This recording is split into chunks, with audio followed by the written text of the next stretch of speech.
Okay, recording is going great. Well, welcome again tonight, everyone. We would like to welcome our speakers. This is Zach Loeks and Vera Banias. Zach is an educator, designer, and grower who specializes in edible ecosystem design through landscaping and education, providing consultation services across Canada and throughout the world. He's the director of the Ecosystem Solution Institute, which is dedicated to education, propagation, and inspiration of ecosystem solutions for land use transition.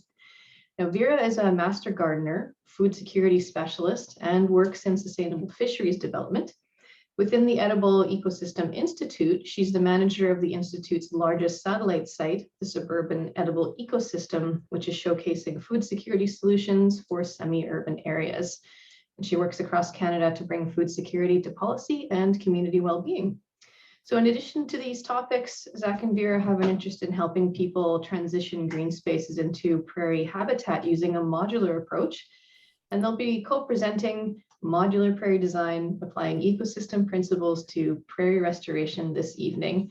So thanks very much for being with us, and I will let you take it from there. Yeah, great. Thanks for having us. We're excited to do this presentation for you all this evening. Thank you. And as was said, I'm Zach Loeks. I'm Vera Banias. And we're here from the Ecosystem Solution Institute.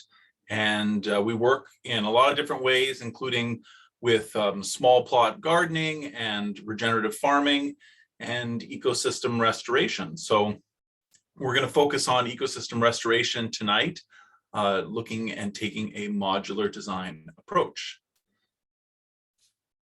Let's just see if that. Press the top. There we go. Excuse me.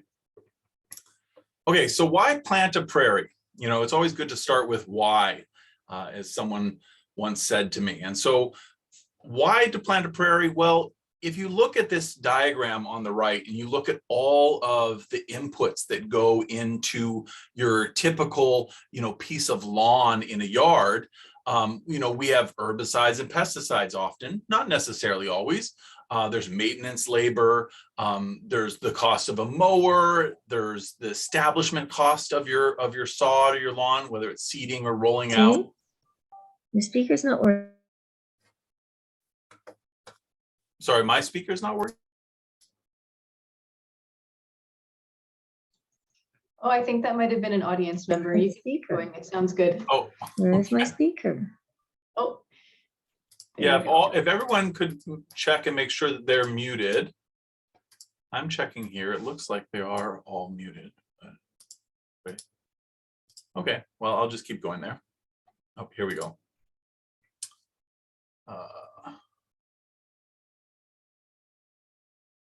Unable to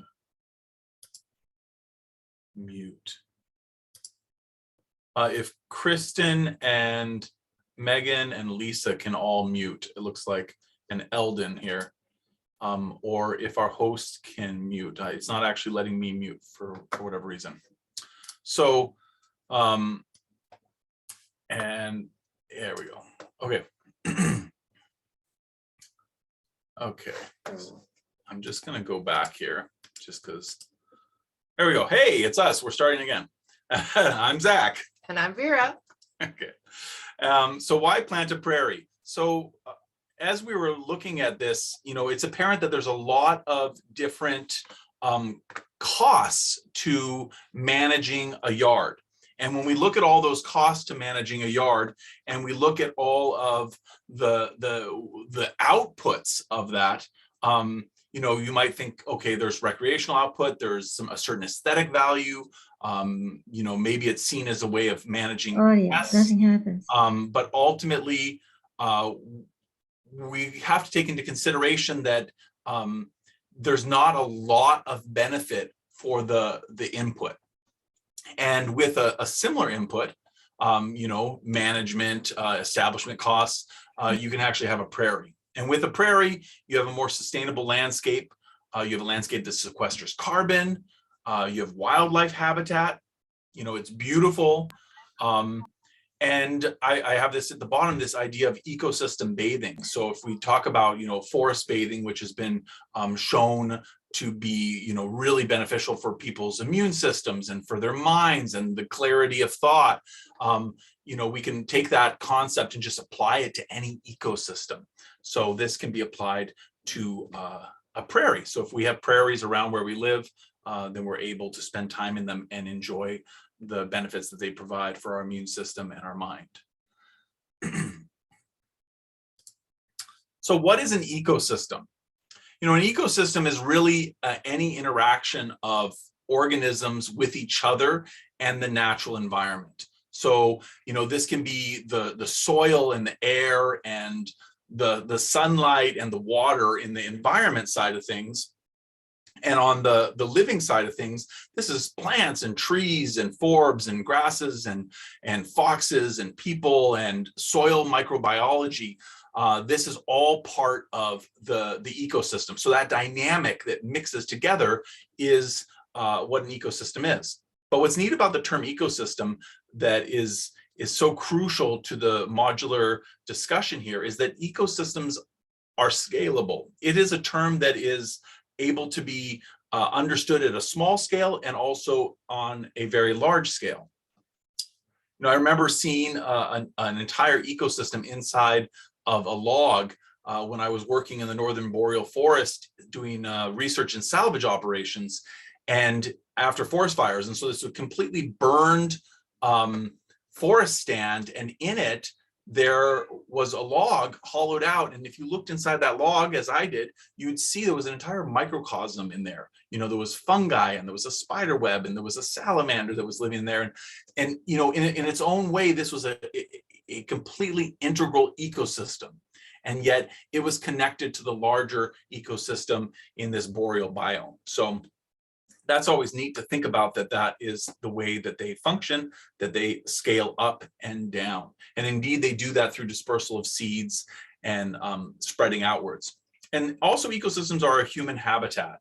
And I like to place that into context here because, we are part of the ecosystem. We've always been part of the ecosystem, especially, edible and useful ecosystems that have benefits for us and humanity. So, this is really just about recreating human habitat.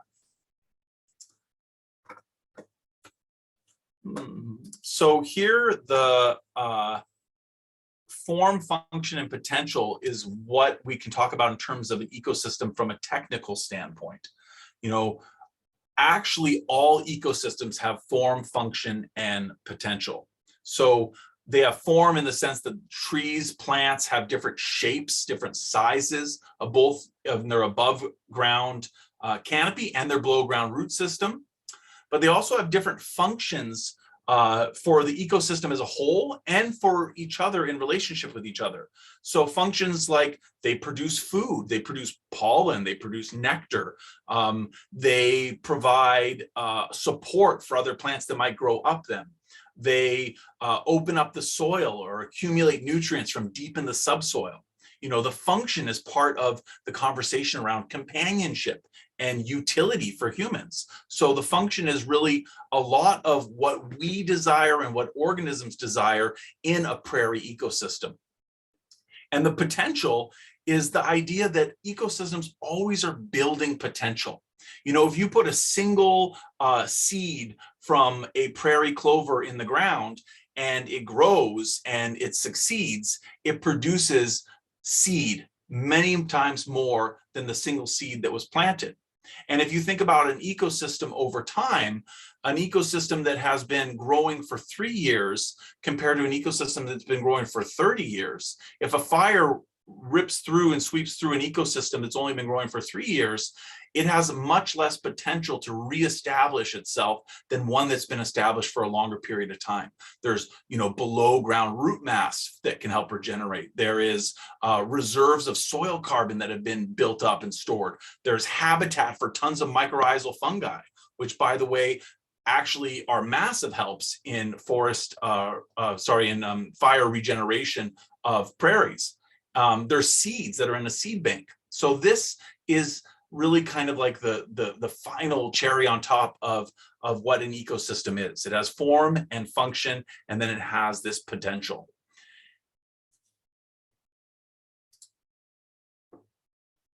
And ecosystem design, it's really about understanding the environment, understanding, site suitable species so that you can choose the right species for your environment on your property. And it's about mimicking ecosystem form, function, and potential. So those pieces, that FFP as I have it here, are critical to taking the idea of a wild ecosystem and applying it onto a property as a planted ecosystem. It's understanding the way the wild prairie functions and then applying it to how we go about designing, laying out, planting, and maintaining a wild ecosystem that we've planted.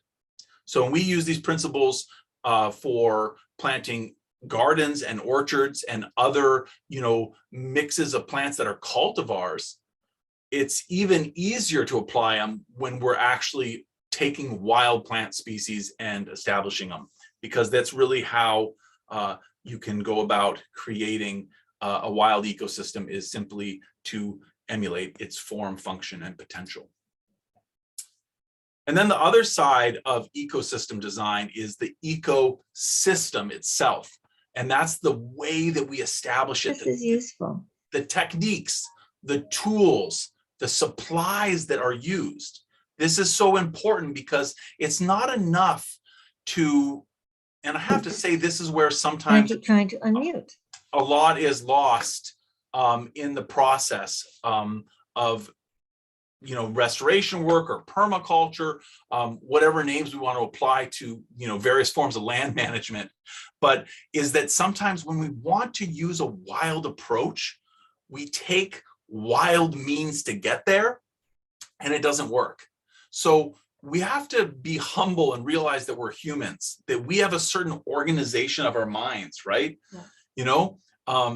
I think Vera, you can speak to that, from your experience here. Yeah, so later on in the presentation, we'll go into a few of the sites that we've worked with. And early on, as I learned how to do the restorations and I learned how to do the type of designs that we're doing, sometimes I would be a little wild. And unfortunately, when you're not actually structuring a design in a methodological or systematic way, it gives you problems later on in terms of managing. And if you don't have unlimited time and unlimited funds and unlimited resources at your disposal, if you don't take the time to structure things properly at the beginning, it can cost you the failure of a project later on. And we'll see that later on when we look at how structured we're going to show you this modular design is. It's not that way for just to be structured. It's there because every step along the way is thought out, and management at the end or management during, weeding, things like that, the ease of which that we'll be able to show you how that's done is actually related to the initial design and structure.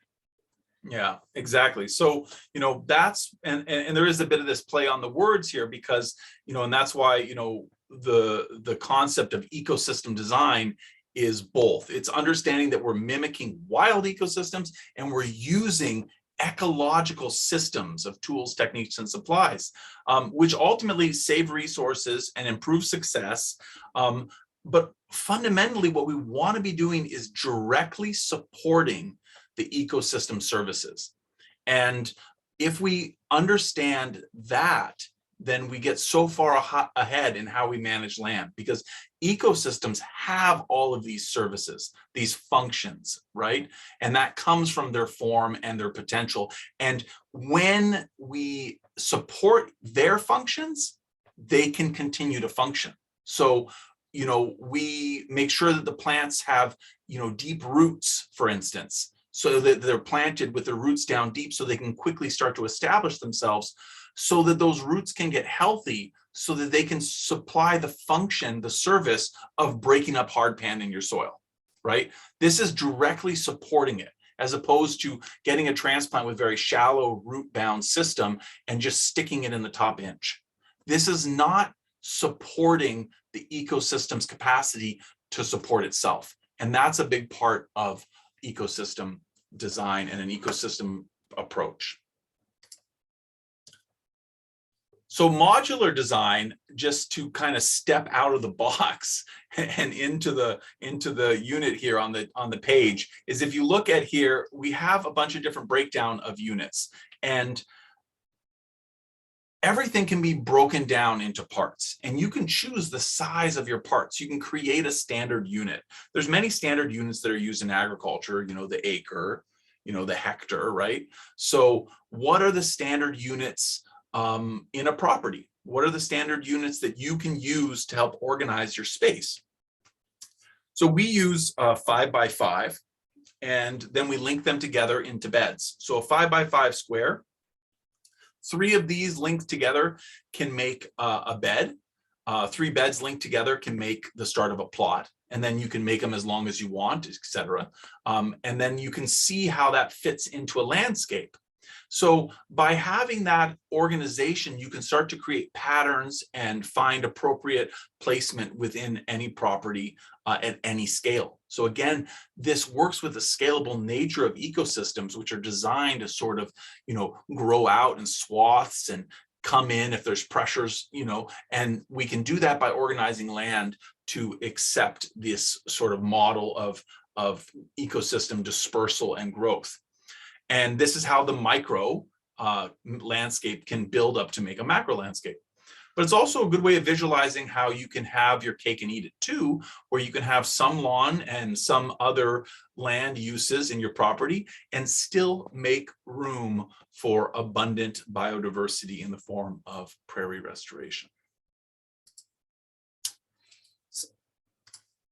So here we can see how we take those small modular components and apply them to different landscape examples. So there's a small yard spot in the middle, and that could be as small as a 5 by 5 or something, maybe 4 of those together.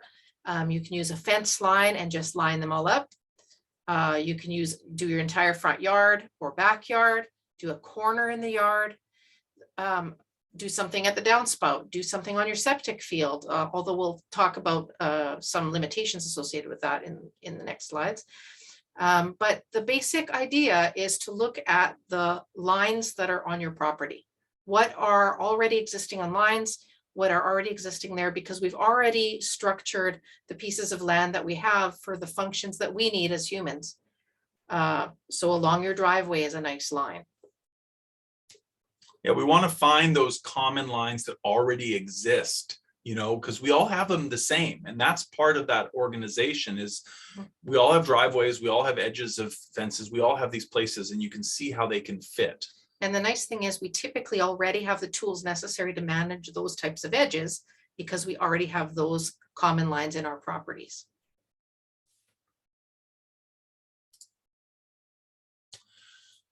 So ecosystem layering, one of the main forms in an ecosystem is that it's in layers. And what that does is help to maximize the photosynthesis and minimize the competition between items in that particular section of the ecosystem. There's more yield because it's layered and takes advantage of the different amounts of light that are coming through the different layers of the canopies. There's overall more benefits associated with that layering.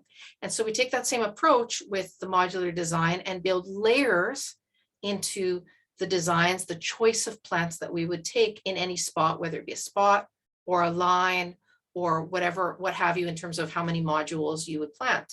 And what's important is you can think about this both from the leafy parts or above ground parts and for the underground parts. Yeah, exactly. And you know that there's the partitioning of resources here, you know, the partitioning of sunlight, which is a resource, soil nutrients, water, you know, and by having a layering, they're accessing at different points. And the root system in a prairie is a really great example.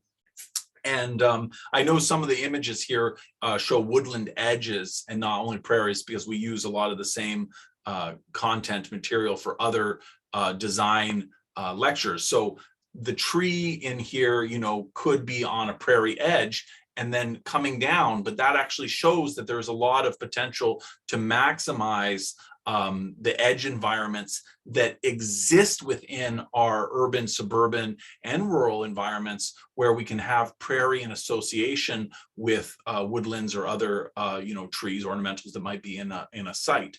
But the partitioning in the root zone, you can really understand that when you have in a prairie roots that go down really deep and roots that are much more shallow, they're taking up from different layers, nutrients, water, etc. So they're also creating different relationships with soil organisms at those different layers. So that's really partitioning. And then there's more opportunities for companionship, which is different. That's where, they're actually helping each other out in various ways.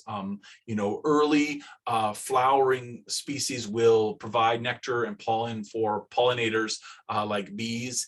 And then those insects are happy and healthy and around when later flowering species need their services. So that's a form of companionship. And then, of course, there's also a symbiosis, which, is different than partitioning of resources and companionship. Symbiosis is evolved relationships, like the evolution of mycorrhizal fungi in association with various plants.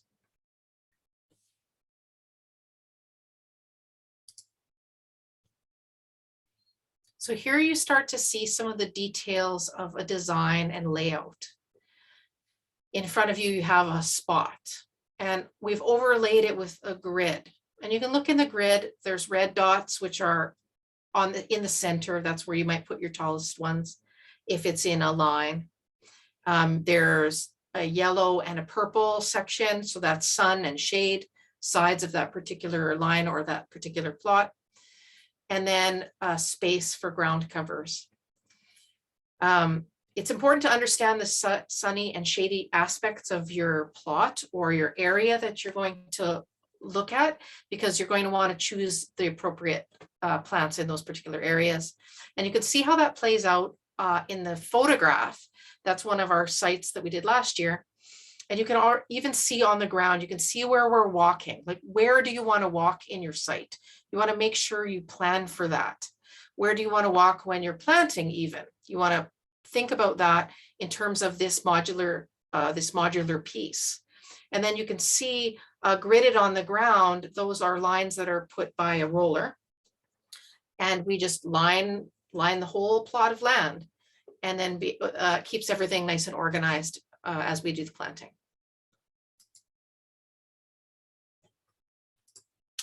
Oops.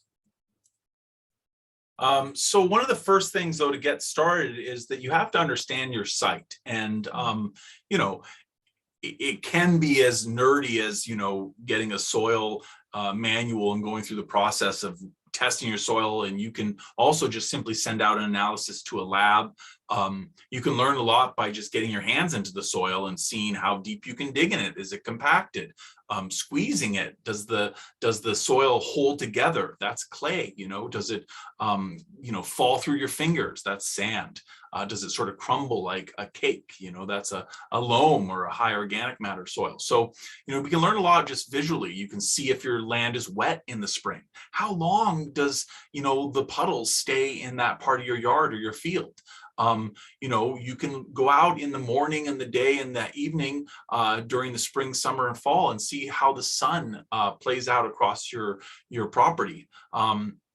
And you can research your climate and find out how cold it gets, but you can also understand that there's microclimates within your property on the sheltered side of a building from the wind, in areas where it's sheltered by other plants, other vegetation, maybe on the side of a hedge. So there's a lot that you can learn by getting out there, and that's important, especially when it comes to soil and water and sun, but certainly the first two, because you really can't plant the wrong plant if you know what its tolerance for soil and for water is, and then you understand what your site's soil and water conditions are. So again, here, this is again looking at the fact that prairies have layers. And so, there's layers in forest ecosystems, and there's layers in aquatic ecosystems, and there's certainly layers in prairie ecosystems. prairie plants can grow far above your head, and their roots can stretch down meters and meters into the soil. And so they're tapping into a lot of nutrients. This is one of the reasons why prairies have such great soil, because of so much carbon sequestration and then storage as stable carbon in the soil below. Which is another reason to plant a prairie. I mean, the prairie is one of the most endangered terrestrial ecosystems on the planet. There's very little tallgrass and other forms of prairie left in North America. So, it really is taking a stand and putting your feet down and your roots in to restore this precious environment. So this can really show you, though, this image, this kind of how it plays out. And you can see how plants would be taking up nutrients from different layers and in different ways when you see the different shape and a depth of their root systems. So one of the big reasons why I started planting on my land was because of carbon sequestration. We think often of taking carbon out of the atmosphere and putting it into something in terms of planting a tree. And, sometimes you don't want that shade, or you don't want to plant that tree. There's reasons why you might want a grassland area or a prairie type of ecosystem. And when we really look at it, the amount of carbon that prairies can remove and sequester in the land is very high. It's as high as what you can do in forests. In some estimates are much higher. So, and why is that? It's because of this underground biomass. So of all the carbon that prairie takes, the numbers are pretty much like 8,000 versus 60 above ground. So when it comes down to it, it is putting a lot of carbon deep into the ground where it's safe. If a tree burns, that goes back into the air. When a prairie burns, most of it is below ground. And so when I looked at my land here, I wanted to do something that was related to carbon. And here you can see a whole bunch of different species. This is a breakdown of a tallgrass prairie in Kentucky, Kansas. So a little bit more southern type of prairie than we have here, but you can see all of the plants lined up. You can see their different layering above ground so that you can plan for beauty in your garden. And you can also look at the way the root systems are working, because in certain areas, you may want to plant shallower root systems. For instance, if you're going to be working above your septic field. So my project here at the Suburban Edible Ecosystem goes on my land, but it also, part of it goes onto the septic field. And so I particularly chose shorter rooted species to go in that area, and ones that can deal with periodic wetness.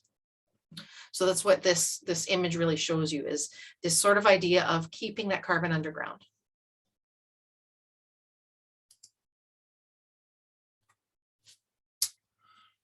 Yeah, so I mean, you can create a table, you can use resources available online, but essentially, for any sort of design you're doing, you want to start gathering information so that you can look it over and understand the height, the below ground depth, which is not always easy to find, unfortunately. Data on plants seem to often stop right at the waist. And it's like they don't walk around or something. I don't know. I mean, I usually see plants walking around, don't you? Yeah, in your dreams. Yeah. So I'm into prairie ants moving about the field. So, but it really is funny, because it's half of it's more than half the plant matter often, but it's definitely half of the equation.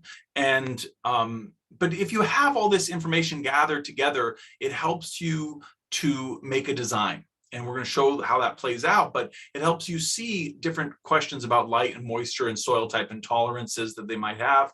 Maybe you're looking for species that are more salt tolerant if you're along a road, or maybe you have a very shady site and you're really like, okay, I got to try to figure out how to develop a shady prairie. Or maybe you have an area that's wet and you're looking for species that will do better in more wet conditions. So starting to look that over databases and building your own Excel file for what your considerations are ahead of time. And then that can also translate into a budget for bringing in plants, because once you have an organized Excel that says, you know, what and why you're planting it, you can easily add in how much, you can easily add in when it's going to get planted, you know. So why not, you know, use you know, software and things like that to help you get organized on your property. Yeah, and although you can't see the details because they're quite small in the table, this is the table that is from my property here.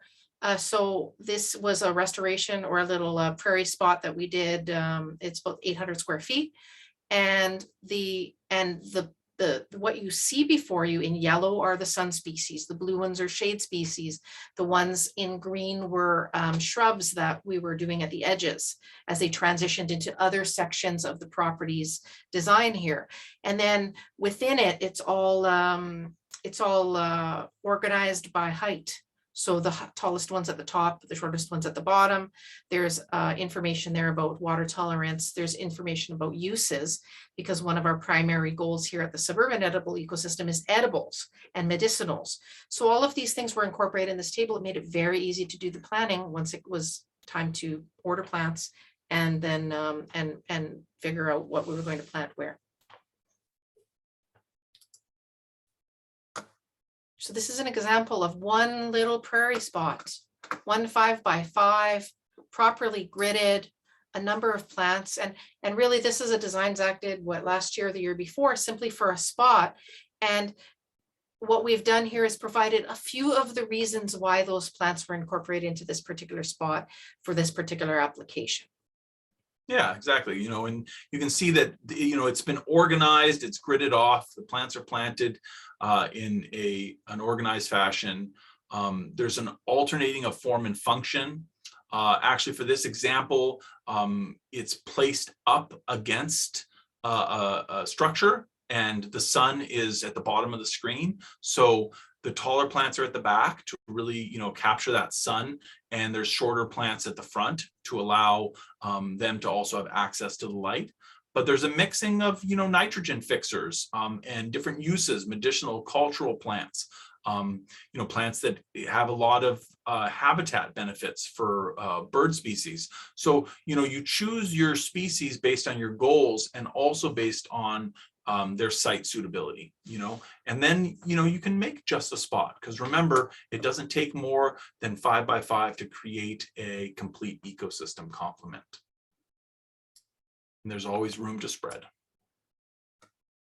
Yeah, so we talk a little bit about plant selection. You know, what are your goals? What uses do you want? Here I wanted food plants and medicinal plants.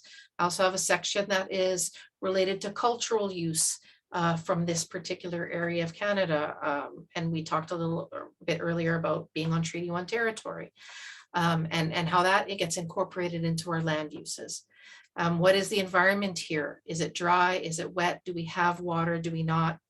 Is it been pooled? What happened when the site was created originally for a house and it was graded? What's going on here? And then specific functions. Do we need nitrogen, more nitrogen fixtures in the area? Are we mopping up water from our downspouts? And then plant preferences and tolerances. Those will help guide which plants would go where in their system. So this section here is just a little snippet of the types of information that we collect before we put them into our designs. So the pink flowered onion here, one of the main reasons why we would have selected this for our prairie restorations is because it's a nice food plant. It has a great structure. We know that it has a shallower root depth, so if you need that in a particular area, we use it. Yeah, exactly. You know, it's you can break down what you want to see in your site, and then by figuring out what plants have similarities, you know, tolerating similar soil conditions or tolerating different sun conditions. So some of these things that you're looking at are where they have similarities, where they'll work well together, and where they have different differences and they'll complement each other. So that's a big part of that. So with root depth and height and light preference, you're often looking to complement. With moisture regime and soil preference, you're often looking for similarities, unless you have a diversity of soil across a large landscape. You certainly will, but in a small landscape, usually less so. But that's not necessarily true, because in urban areas, there can be a lot of unique soil conditions, including soils that aren't necessarily a natural soil, for lack of a better word, but rather a human-made soil. So sometimes that's important too. But again, that's why we have site analysis, and then we go through the stage of looking at the different plants and their characteristics. Pussy toes, for example, incredible ground cover in the prairie system. It's a great soil protector. It's very short, nice rhizomatous structure. So it just creeps along and fills in all those little niches that might not have things in it that you planted. Bergamot, great pollinator. It really fits well with bringing those organisms into your yard. Also not too deep. Oh no, sorry. Bergamots, nice deep wild bergamots have deep roots. The cultivars not so much. They're kind of a short-rooted beast. But big time pollinator habitat, really. We use this often to bring things in. We even plant a lot of wild bergamot as we transition from our prairie over to where our vegetable gardens are, to increase the amount of pollinators there for so we don't have to do any hand pollination. Deer resistant too, we've found. Okay, so we'll talk a little bit about deer pressure later. And here at the sea, we have deer pressure. We're in the middle of Charleswood. We're in the middle of a rural area in Charleswood. And I say this is the hotbed of deer on the planet. So we have lots of experience here. And bergamot is one of those really fantastic plants that they just don't really like. Couple that with some onions, which they actually eat, wild onions and chives. They'll eat them all because they're the first things that come up in spring. But they recover extremely well, and they come up and flower and seed, regardless of being munched right to the ground at the beginning of the season. So, and wild bergamot, they just don't really hang out next to that. They eat everything else, and even our deer resistant complements that we can get from the greenhouses. There's just a handful of them that we've really found survive here. I think at one point we'll be publishing an e-booklet that just gives a list of what we've found, deals with 30 to 40 animals coming through every couple of days. But wild bergamot's one of these. Yep. Big blue stem is it's big blue stem, right? So it's kind of that quintessential tallgrass prairie plant. Great carbon sequestration, soil builder, potential for alternative pastures and hay. It's also a habitat for 24 plus songbirds. So it's a really great key species, an anchor species of a prairie ecosystem. Yeah, we use it a lot simply because it's a nice key plant. Everybody recognizes it. It just stabilizes the ground really well. Has those nice deep roots. It's not going anywhere. Yeah, and talking about ecosystem bathing, there's nothing quite like walking through a prairie with a big blue stem and just reaching your hands out and just letting your fingers tickle the tops and getting all that color, in your eyes. Like it's really a healthy experience. It is. It really is. Wild strawberries, excellent ground covers, and often people forget about the ground covers when and to integrate that in and amongst the other plants. Wild strawberries are terrific at that, and they fill in niches just like the pussy toes. So they're also very deer resistant, believe it or not, even though it's got that beautiful sweet strawberry in there for giving us a treat every now and then. One of the novel applications that we use strawberry, and that I'd encourage you to use as you design forward, is that we found it to be really useful in the low mow alternative lawns, because they can stand a little bit of the pressure of a minimally used lawn like that. So Zach's been using that a lot in some of the new low mow alternative grass or alternative lawns that we put together. Yeah, excellent plant. Swamp milkweed, we know it's really good for monarch habitat and butterflies. It's absolutely beautiful. And the deer don't like it.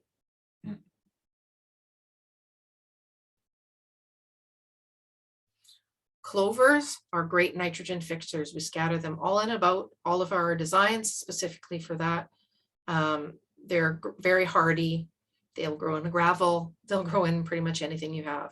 So that's one of the main reasons we would put it in there. People use them for cultural and tea as well.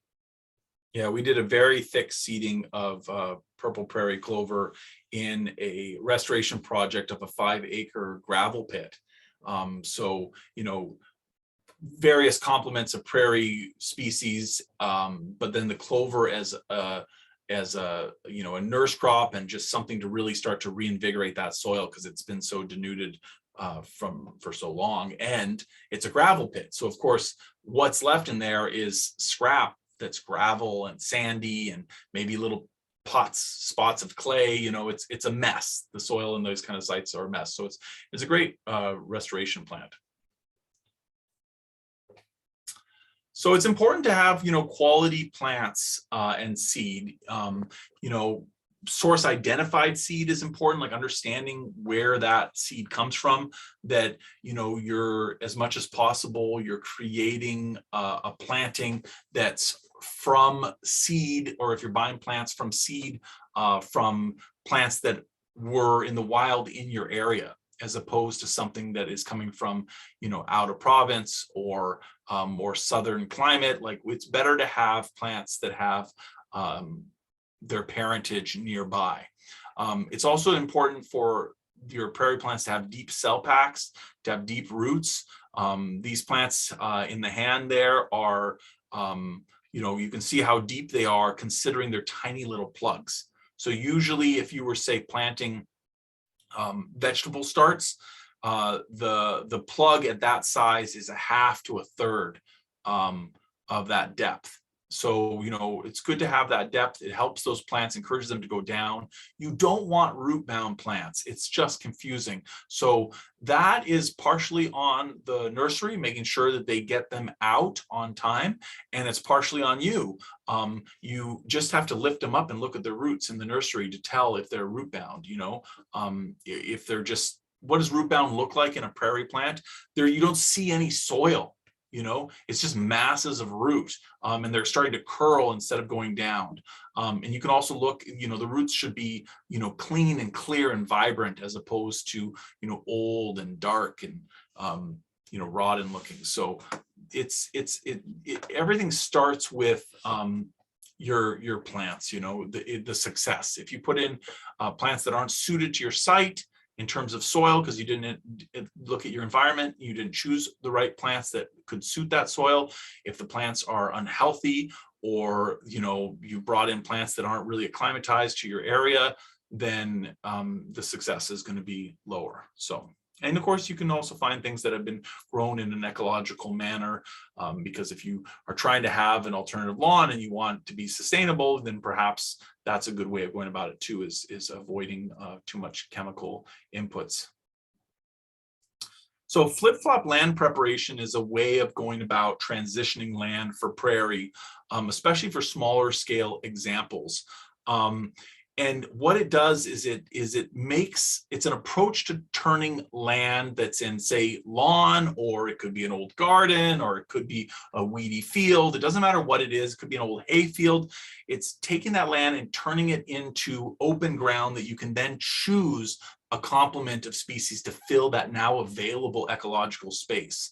And the way that you do that with this is very passive, because you can lay out the weed barrier or a tarp and fry down that ground cover, that existing grass, without having to do a lot of active management of tilling or digging and pulling out grasses. So it's passive, which means it can happen while you're, you know, visiting the Living Prairie Museum. and enjoying the ecosystem, bathing there in great anticipation that you'll have it out your back door or in your back farm field. So it's affordable too, because it's really low labor cost and doesn't take a lot of equipment, things like that. So it's a good approach. And the other thing is that, we hearken back to the carbon sequestration slide, and one of the reasons you would plant a prairie is to sequester some carbon. Well, because this is a passive approach, it doesn't add carbon to the atmosphere by lots of tillage or using a gas-powered equipment. You're laying down a tarp, you're putting some bags on it or covering it with some mulch, and you're waiting. You're just letting time do it instead of gasoline. Mm-hmm. Exactly. So, you can see that approach playing out here. So this is what it sort of looks like. This diagram is showing converting to raised permabeds for a food forest, which we also have here adjacent. But you can see that what you're doing is the flip-flop name comes from, flipping up a tarp and then flopping it down onto a piece of ground. And then you can put small square bales on it to hold it down. And then what happens after a year or so, you flip that same piece back up and you can flop it down into an adjacent piece of ground, and so on and so forth. So this is also a way of keeping your supplies, your materials active on your landscape, getting more bang for your buck, maximizing your materials, and also minimizing the amount of time you have to spend managing a larger piece of land in any one time. Because essentially what you get to do here is, say you want to convert your entire backyard to prairie, or even prairie and a complement of garden. You can actually bite off chunks by starting at one side and flopping down the tarp and frying it for the year, and then flipping it over. And while that next spot is frying down, you can prepare and plant that first section. So it gives you a manageable chunk to do a great job with, while knowing that you're continuing the process to do what you actually want to do. You're passively fulfilling your larger macro goals while dealing with your micro site. And it's still modular, because this particular piece of weed barrier might be 4 of your modules or 8 of your modules, and you're just building them each year, and you have the amount of tools, time, and energy to do each of those small parts. Exactly. If you look at the image here, everything's very intentional. So actually each section there of tarp is over top of a section of 3 5-foot spaces. And in this case, they're beds, but you'll see the organization, because the first spot there is actually a lawn alley. So, but it's considered part of the same organization. So, when you lay it out, and you can check out our courses at Ecosystem U, where we go into a lot more depth on this sort of design process for backyards. But when you lay it out, your alley falls into the organizational space. So this first section is 5-foot alley, 5-foot bed, 5-foot bed, and then you start that next section. So it becomes a process of starting at one end of the property and working your way along, or wherever you want to put it. And the hay bales are part of that equation too, because might as well hold down the tarp with some material that then can be used to mulch in your ecosystem. It becomes a second service. So just like we want multiple services out of our plants, we want to have multiple services out of our supplies, both in terms of their actual use and through time. Here's a picture of one of the prairies as it happens. So in this one, we did a flip-flop technique. So there was a large piece of weed barrier, or in this case, it was a plastic tarp. And we only used hand tools. Our whole family came out to plant. So we had 4 people planting. Someone laid down a line. I drilled holes in the mostly frozen soil. So you can see on the right there, the earth, it doesn't look cultivated. I just literally peeled off the tarp and drilled holes for the plants, drop those plugs in, close the hole, and put mulch on top. So in this way, and then we just repeated it next to it. So you can see that sort of playing out here. Yeah, it's right on the really slide. visually distinct. If you look at the left side, that is last year's planting. Yep. And if you look in the middle, that's about to be planted. And if you look at the top right-hand corner, that's the next year's planting. Right. And it was the same material used. So this is a great photo of the site at Vera's, the in establishment using flip-flop. Yeah. And the nice thing is, because parts of it are 3 years or 4 years, and then further on it's 1 year, what we're also able to do because of this modular approach is the seeds that are setting now from the year 1 planting. I just walk through, I hand harvest them, and I toss them into the mulch. They settle through the mulch and are watered in, and they're starting to sprout their own progeny now. Yeah. And that's so, a big time saver. It's also a big money saver. Yeah. But we did start with plugs, a good established plugs here in Winnipeg. We got these particular ones from Prairie Originals. They're excellent plugs. And it's just a nice solid first establishment, and all the spaces between them, they're just getting seated in now and filling in. But did you wear flip-flops while you were flip-flopping this section? I did not. It was very cold. This was not flip-flop weather. No. All right, so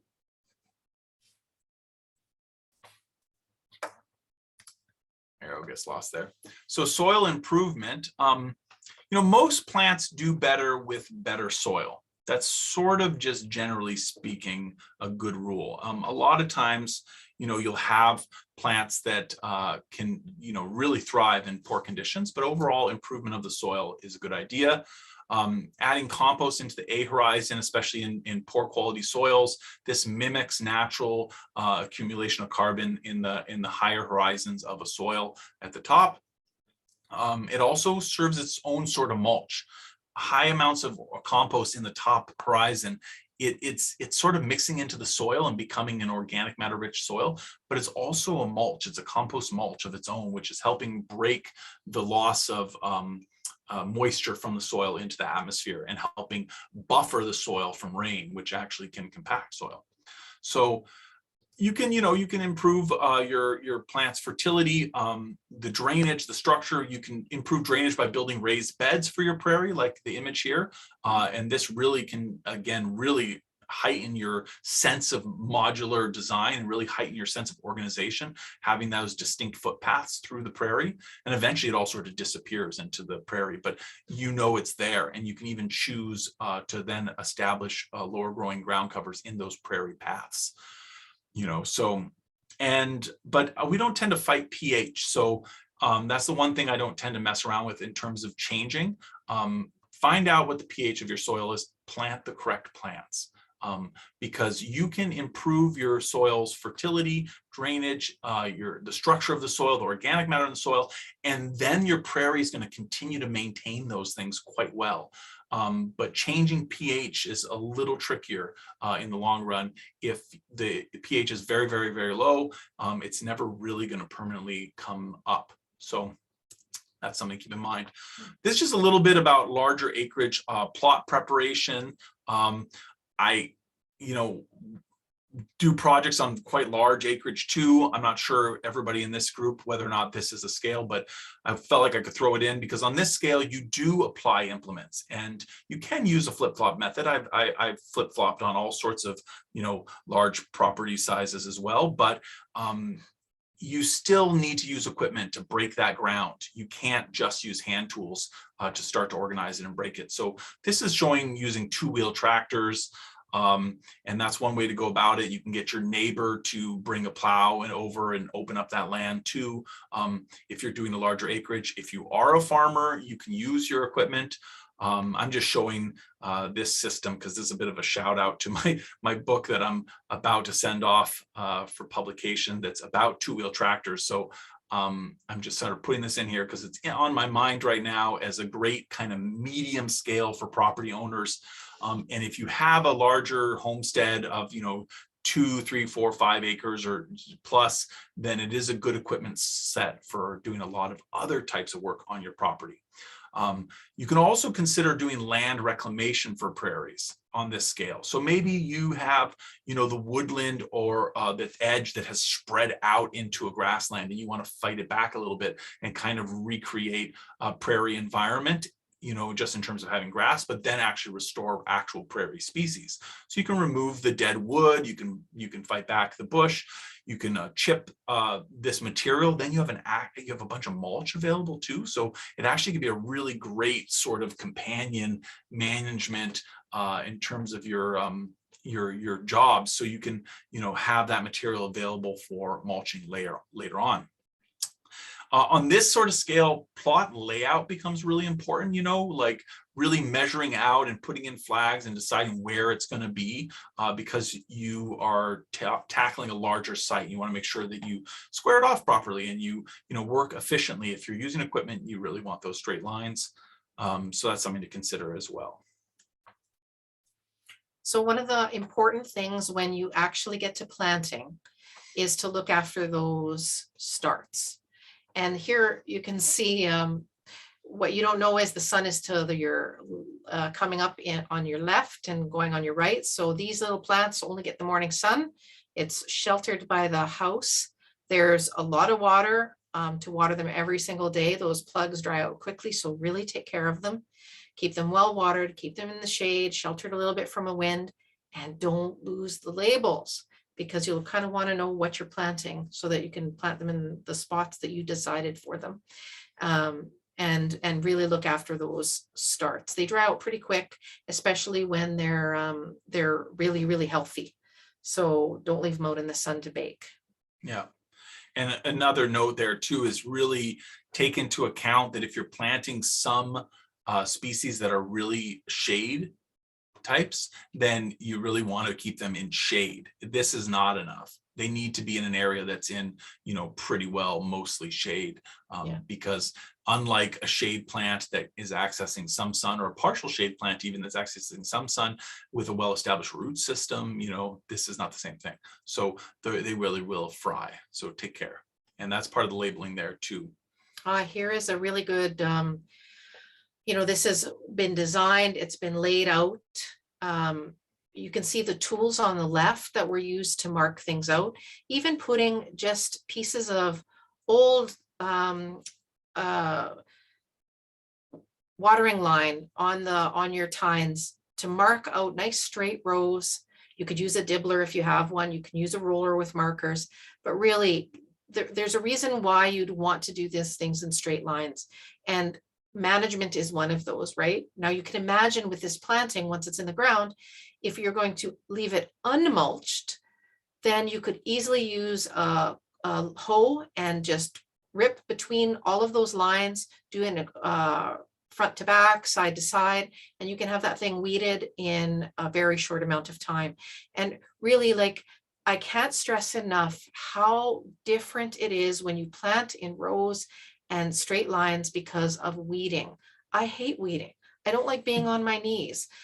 It's a lot of work. I'd rather be planting beautiful things or picking my flowers and making salads out of them. At the end of the day, I can take a collinear hoe, which is a little straight hoe on a long stick, and if it's a 6-inch hoe and I was planting on 6 inches apart, or if I have a longer hoe and I'm doing 1 foot apart or doing 2 passes in the 1 foot. The interesting thing is you can do a plot like this and have it weeded in 10 minutes. Yeah. And I can't stress it enough. I have 2.8 acres here. I manage it along with my 78-year-old mother. And we have a food orchard, we have gardens, we feed 3 families from this property. I have a full-time job. I have a full-time evening job running the Institute. We do design projects all over Canada and do research on the world, and yet we're able to manage it. And we're able to manage it because things are in straight rows, things are organized, things are measured and designed so that they fit my equipment. All of those pieces work together, and the maintenance on all of these is very straightforward when you do things, and as the plot matures, as this prairie matures, it'll start looking wild on its own accord. But by that time, 3-4 years down the road, you don't need to be weeding it at that rate anymore. You don't need to be watering it at that rate anymore. So the work, the heavy duty work is done. And one of the main things with prairie plantings is you do have to weed them in the first couple of years because they are establishing. They take a little while. And there's lots of little seeds in the soil that are going to want to come up. So plan for that. Plan for it, either mulch the heck out of it or space them so that you can run that collinear hole through there. Here's another example of that. This is right next to the house. This is a piece of that 800 square foot plot that we did all in prairie. And you can see it's all nice lines. The picture on the right is that same frozen earth. All I was using there is a little hand auger that goes on the drill, just on electric drill. Drill the holes, drop the plugs in, close them up. And then we drop mulch right on top of that. It's actually quite straightforward. And we've chosen the plants according to what'll grow there. Same thing here. Drop, dig, plant, press. That's over and over again. And the interesting thing is if you can have 4 or 5 people work with you, you can now do it like an assembly line. And again, it's all in straight rows. If you do it in assembly lines, somebody puts the lines down. Another person puts the plants down. Another person follows with the planting and presses them in place. And then in another picture, we'll see mulch being dropped. And you can see it's all in order here. These plantings actually come quite quickly because there's 4 or 5 of us working together and we're each doing a different job, even putting in the stakes afterwards with all of the labels. Yeah, and the images are deceptive. This is actually quite a large site. I didn't write down the square footage on this one, but it's pretty large, and it does go fast when you have a lot of people.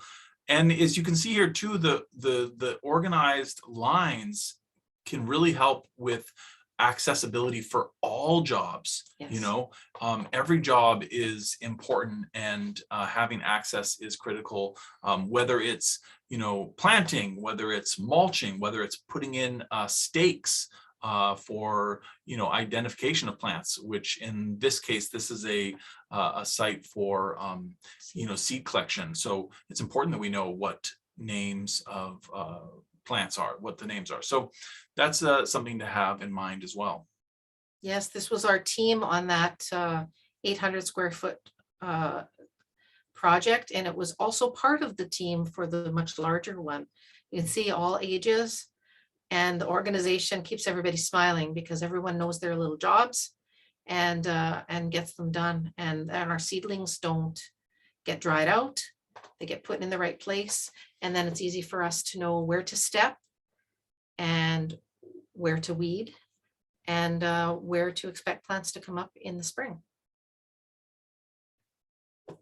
Yep, exactly. So here you can see too, an important shot is that the planting is being mulched as we go. And then we're sort of finishing it, finish planting and mulching later with the rest of the site there on the left. And that's because you need to water in your prairie. And in this design method, we're watering in the prairie after we put down the mulch, because the water will, you know, disturb the soil, and we don't want to just sprinkle it. We want to soak these plants in. Really help them, you know, establish, and we want to do that on top of the mulch. So you also don't want to wait a lot to water in. So what we do is we plant, we mulch, we water, we keep planting, mulch, water. So that is critical to do. Yeah, and another thing to consider here too is that this is a very carbon-rich mulch. It's a woody chip mulch. And so what we do with these situations is we enhance the fertility management with a lot of nitrogen additions over the years, which I believe actually is coming up here. So, you know, that's an important way of balancing that carbon nitrogen ratio because the benefit of that mulch is so important. So we want that benefit. We want the protection of the soil from the sun. It actually has a different albedo, so it's going to keep the soil cooler as the plants establish. It's going to reduce evaporation from the soil. It's going to protect against compaction from people and from rain. It's got more benefit, but the drawback is that you need to balance that. So we use fish emulsion and compost tea or granular fertility. You got to get in nitrogen in those first years to balance that. And if you aren't doing it, you'll know it, because the plants will show signs of a nitrogen deficiency. Mhm. So again, here you can see those straight lines playing out. You can see how everything's organized, and yet look how there ended up being a curving line for a path through there. Just because things are straight doesn't mean that they're always straight. It just means that the straight lines of the bed end in that curving path that's cutting through.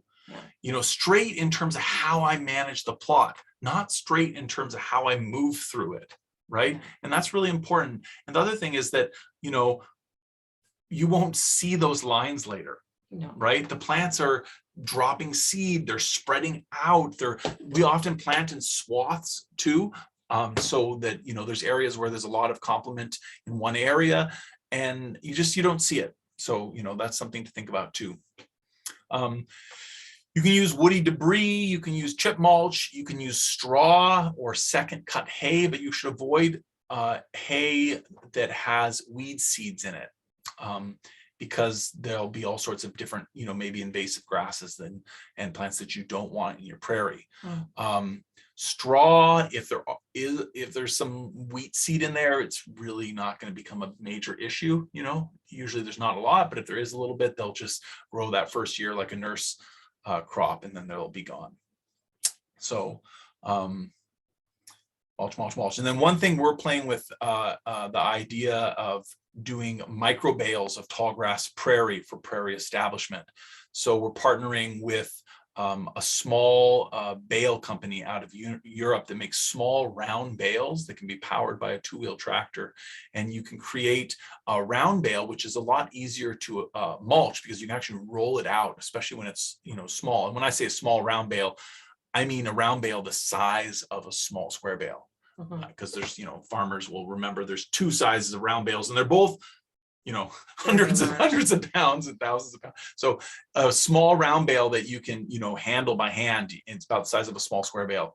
And if you are cutting that mix of prairie as a bale, and then you establish a prairie seed bed, and then you roll out this mulch impregnated with prairie plant seeds, you've got two prairie eggs in one basket. Yeah, more services in one. Yeah, so I think that's kind of a cool thing we're working on. So post-planting management, weed sweeps, water management, you can spread seed, and you also need to manage for deer. So just looking at irrigation really quick, this is a really important one. And you can use your well water, you can get a catchment system to get water off your roof, like Vera does at the Suburban Edible Ecosystem, and we do at the Maine Ecosystem Solution Institute farm as well. There we have a very large system catching water off a barn, and that rainwater is great. I mean, that is what prairies have been fed off for thousands of years. But you want to be organized. So having a manifold and sending water to different parts of your property can make management efficient. It also allows you to go and do other things. This is important. You can't just play in the dirt, people. You have to go and, I'm just kidding. But, so it's important because it can allow other people to help you. Because, you can say, oh, turn this on, turn that on, and it's all laid out and ready to go. So, this particular manifold I designed specifically because my mother and I manage the system together, and she often comes when I'm not here, wherever I may be, work or, off doing groceries, picking up my son, driving out to the farm, all kinds of nifty things. But she grabs the handle and she turns on the water to the front prairie. She turns on the water to the tomato patch. She turns on the water to the orchard. So I designed this just out of parts from Home Depot. It's not something, that you buy. You just put it together depending on your job. And I can see Zach is in the picture here. Of course, I'm laughing because I put this picture in and then I'm looking at it right now, and Vera built this. This is her manifold. I just came in and put the Tef tape on. So, she's very handy. And this is a great example of just a lot of over-the-counter parts to make a manifold. We actually create sort of fancier, higher built ones for professional projects that but at the end of the day, this is all you can draw this up on a piece of paper. You can go to Home Depot and you can use the Home Depot guy's knowledge to help you get all the pieces, and you can build it there on the counter and sort of mock it together. How many shutoffs do I need? How many connections do I want? Do I want quick connects, or do I just want to have them all Tef taped shut like permanent lines? It's pretty straightforward, and really most of irrigation is getting water efficiently to where you need it. And for the prairie restorations, for your prairie projects, getting water on them early and making sure you have, you've spent a lot of money on your plugs. You've spent a lot of time and energy, thinking about your modules, deciding what you wanted to plant there. You want them to live, and you want them to get good establishment in that year 1, year 2, and year 3, and then you can move your water module somewhere else. Yeah, and Vera's innovation in here too that's pretty neat is that the cutoff pieces of hose make the handles easier for her mom to use too. Yeah. So it's sort of ergonomic. So another thing to do is to manage the edge of your prairie. So this spot here, you can see, you can put chip mulch on the edge as a boundary. You can use a ground cover transition. You can actually use flip-flop gardening to create an edge with a piece of weed barrier with chip mulch on it. And then later you can pull that out and you can establish, we'll go through here. So you can establish a ground cover edge, and this can give you smooth mowing lines. And another thing to keep in mind is row tags. We create these metal tags at the Institute, and this just helps keep your plants, known to you and for future generations. Deer protection. One of the things is if you have lots of deer, you want to protect your new prairie planting early on. Later on, the plants are well adapted to be chewed on and then regenerate themselves. But in the first little while, you want to be protecting them. So this is just one example of what we use. You can spray them with repellents, but they have limited use if you have high pressure. If you don't have high pressure, just give them a good spray with a repellent and at least protect them that first year or 2. Yeah, so we're just going to keep going along here because we have lots of content. But yeah, just to kind of wrap up, you can have your prairie and eat it too. You can mix garden in with your restoration. You can have ecosystem restoration on your property and garden and orchard and a wetland. Like depending on how much land you have or how you scale it, you can, have these various services and beauty around you. So, and then you just, you let it grow. You do your maintenance and you just let it establish and enjoy your space. This is just a little bit of our work that we're doing with prairies for people if they want to kind of follow up with us at the Institute. We're looking at carbon capture for prairies in micro landscapes and urban areas. We're doing research on traditional modern grazing and animal health, including case studies from Mongolia, where we're looking at the diversity of prairie plants. That's where this shot is from, and then applying that for Canadian context. We're also looking at this prairie restoration using round bales, small round bales as a way of establishing prairie. And then overall looking at prairie diversity in different sites, both in Ontario and in Manitoba. And land restoration of degraded sites. Like I said, we have an ongoing project with a 5-acre gravel pit, and that's pretty interesting to see how that's coming along. So you can explore our site. You can go to ecosystemsolutioninstitute.com and you can learn more about what we're doing. You can also check out our online courses at Ecosystem U, which will be having, more new courses coming up. But right now we are busy planning for spring planting. But you can check out some of our courses that are available at the time and see what is coming down the pipe there. I do work as a designer as well, so you can check out zachloeks.com for my work as a designer. And if you haven't picked up some of my books, they are available at the Institute website, and you can get them there. And then this is a new project we've just started, and we're sort of still kind of getting it out there and figuring out how it's going to be of maximum service. But overall, the edible diversity map is allowing you to go. You can mark your spot. You don't have to put your address in. You can just put in your zip code or your nearest town. And you go and you rate plants that you know and love in your yard or in your projects, and share your knowledge about the suitability.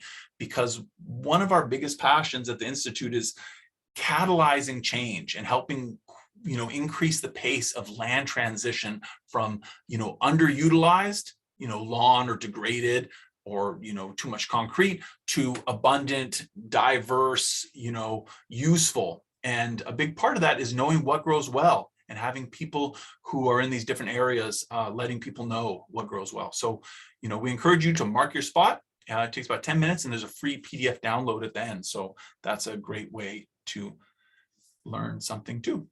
So if there's any questions, I know we didn't leave as much time as we were hoping. Sorry, you can ask some questions. Okay, thank you so much. I thoroughly enjoyed that presentation. One of the things that's tricky for people to get started on creating prairie habitat is sometimes they just try to do too much too quickly. And by taking this modular approach, you're going to be far more likely to succeed by just doing one piece at a time. So thank you for that. This was a great way to visualize that. So we do have a few questions, and I'll just read them out. And I can tell that the wheels are turning here based on what we're being asked. This is very inspiring. Awesome. One of the first questions was just, do you test the soil for available nutrients?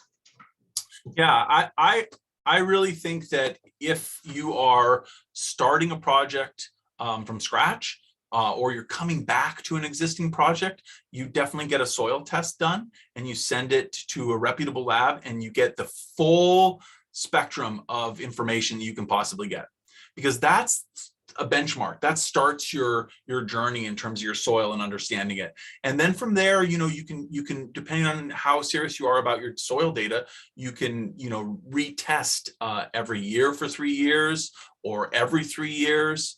And then from there, as you like. But certainly to begin, find out the macro, find out the micro, find out the pH, find out the soil organic matter. And if you're in an urban environment, find out if there are heavy metals, if there are toxins in your soil too, because you can take that into consideration. Great. Yeah, the next question is a question about that small round baler you were mentioning. This person's wondering what the cost of that baler would be, and they were wondering why not use conventional small square bales. The bale size on these can be adjusted. They can be handled by one person, and they're available in Canada. So I guess just your justification for switching to the round Yeah, baler. for sure. So every site and every situation requires different equipment and different solutions. And I've used every bale that exists. So large square bales, small square bales, big round bales, medium round bales. What's interesting about coming up with some solutions for small round bales, right off the get-go, one of the first things, and again, is because I'm currently working on a book about two-wheel tractors, is that you can use it with a two-wheel tractor. So if you don't have larger equipment and you're working on a scale that doesn't justify the purchase of a four-wheel tractor, you can buy a brand new two-wheel tractor and a whole bunch of equipment for less than the cost of buying a four-wheel tractor. And the same happens used if you're in the market for used. So it's a really affordable and scale appropriate technology. So that's one reason. But small square bales are great. And if that's what you have, then use that. That's amazing. And the other thing I like about the round bale is that you can roll it out. And so that makes, kind of a nice process. That being said, distributing a small square bale is not difficult. So, but it really is about scale appropriate equipment and solutions for two-wheel tractors. But the concept of prairie seed being mixed in with your bale remains the same.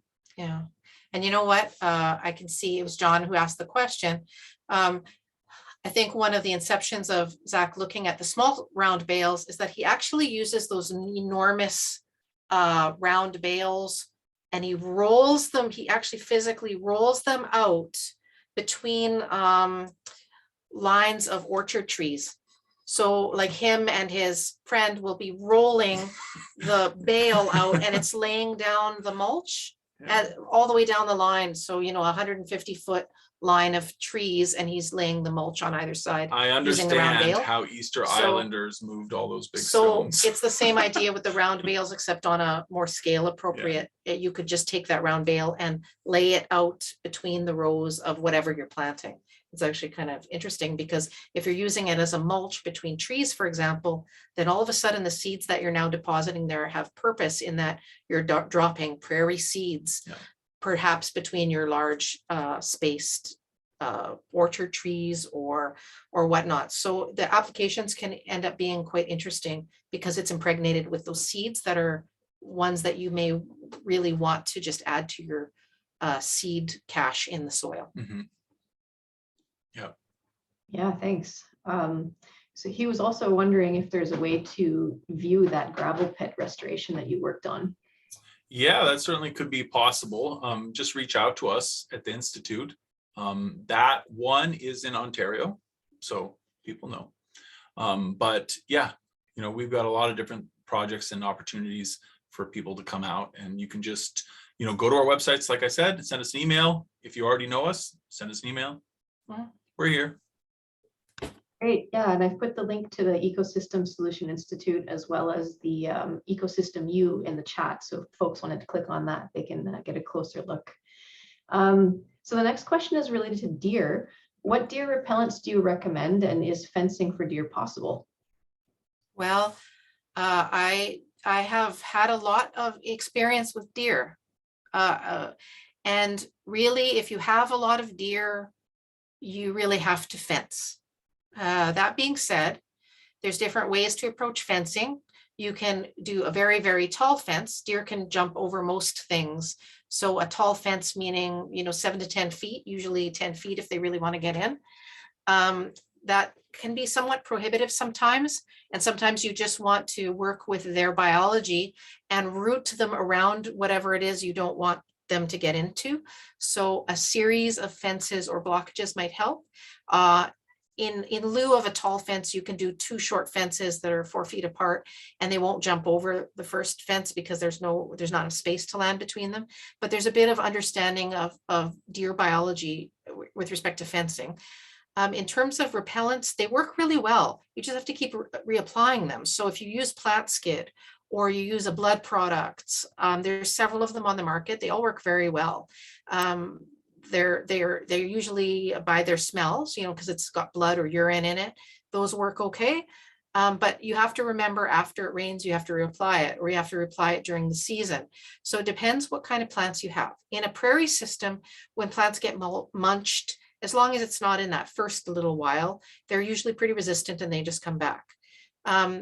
Some of the times where we have less tolerance for deer is when we're planting, you know, trees or things that you've spent a lot of money on and you just want to keep them out. So in our orchards, we have tall fencing. In our prairie, I actually fenced it with a plastic temporary fence for the first year or two. And then I just let them munch, and they, you know, I've chosen some species that are not as palatable, and I don't mind some losses because I've gone for such a large planting. But certainly if you only have a small planting, you're going to fence them. So look at where it is, look at where they can jump to, and you'll have to kind of figure that out. Of course, you can always send us a picture and I'll help you with it. There's also a couple of online resources that are really excellent, and they teach you how to think like a deer. So, but ultimately a fence. If you're serious about your land being deer free, put up a big fence. Yeah. Okay. Sometimes you can lure them. Sometimes, you know, there's some things you can try, but a fence does the trick. Yeah, thank you. That's always an ongoing problem. Mm. Or, finding the balance, I shouldn't say problem. Mm. But I'll just do these last couple of questions together since we just have a few minutes. One is, how do you manage Canada thistle? And then the next one is if there's a cost for doing consultations for designs on properties. Yeah, so Canada thistle is, well, first of all, I say don't till your thistles. You're just spreading it around. So that is where a flip, depending on your scale, again, on a smaller scale, using the flip-flop method to kill out the thistle initially will help. You'll still probably need to dig them up because they have a very deep root. And you don't want to till it. You just go through with a shovel, you stick the spade in, you pop the whole root out, you pull it out, and you bag it and get rid of it. I also mow thistle.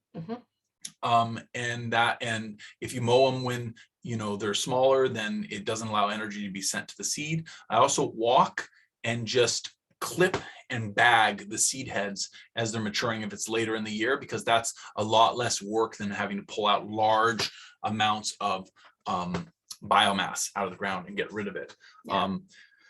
Definitely don't till it. And then the other thing is to, like for instance, you see thistles going wild all the time in pasture. So if you are on a larger scale and you're getting it in your grasslands, you need to alternate in rotation grazing of cattle or bison with mowing for hay, because they won't eat the thistle. And so what they do is they eat everything down.